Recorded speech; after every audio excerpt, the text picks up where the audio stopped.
Welcome to Pulp Mortem, the search for a lost literary treasure from the Pulp era. My name is Jake, and today we're going to review the Trial of Terra. The Trial of Terra.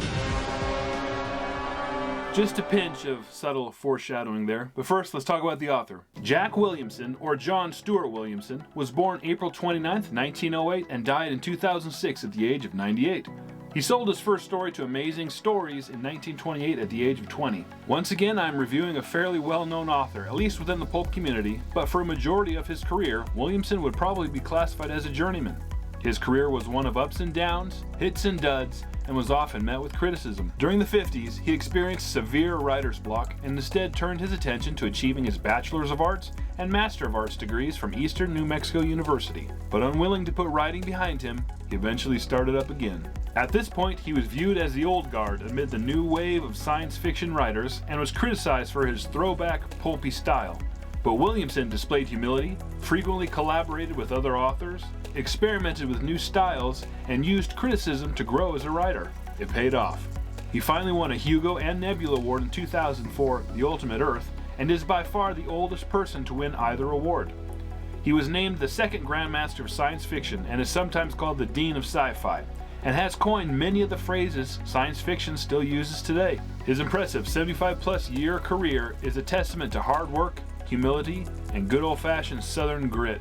Which brings us to the Trial of Terra. The men of Earth were on the verge of breaking into space. The first of their manned moon rockets was on its way to Luna. Now, after 10,000 years, the Celestial Watchers were forced to a decision. Were the Earth people ready to join in the civilizations of space, or should they be turned down and wiped out with solar fire?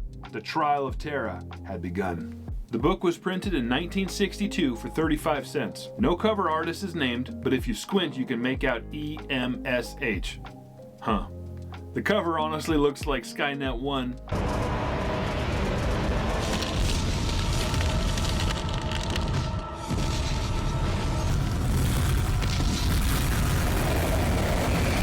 It's macabre, it's fine. I like the colors and the floating space pill, but I hate that Stonehenge is in the background for some reason. This Ace paperback can be purchased for $5 to $6 online, but I bought it on the dollar rack. Our story opens up with Wayne Scarlett, a judge working at the regional headquarters of the quarantine service on Denebola 4. I've also misplaced my judge hammer. Tap, tap, tap. They decide the life or death of planets for reasons. I have no idea. Everyone in the galaxy is beautiful and perfect, except for Wayne Scarlett, who is described as a scrawny, red-freckled runt. Also, this viciously ugly judge hates his job, but Scarlett sees an opportunity. The planet Sol 3, which the local savages call Earth, is up for judgment. The trial begins, but Scarlett has a secret plan. A plan to sell the Earth out to the highest bidder, even if it means Earth's annihilation. What a jerk! The thrusting of greedy little hands! This novel is a fix-up, which I didn't know until after I finished reading it and started doing my research on it. Fix-ups are typically unrelated short stories and novellas that are re-edited and compiled to form a new story. So what's good here? This might be a short review. I have to be honest, there's not a lot to like here. I do like some of the elements of two of the stories, but those as well ended up being disappointing. And now, the bad. The fix-up was not properly set up. I'm reading along and all of a sudden there's a brand new story happening with brand new characters and a different writing style. It happened so suddenly and abruptly that I honestly thought it was a printing mistake. It wasn't at all clear what was happening, and the issue was, even if I had known that this was a fix-up, the stories still just didn't go together. Each story that was compiled had completely different lore, completely different worlds. I don't think anybody would believe this story. It was disjointed, it was confusing. This wasn't a fix-up, this is a hodgepodge. There isn't a single character that feels real. Dialogue is very stiff and stage-like, and all the decisions made were either forced or just unlikely. One character is assassinated by taking a time delay pill. He just takes the pill from his enemy without question. "Haha, you've got an hour to live." And he says, "Well, I wish you wouldn't have done that, but since I have an hour left, I might as well get back to work. Would you like to watch me work?" "Okay."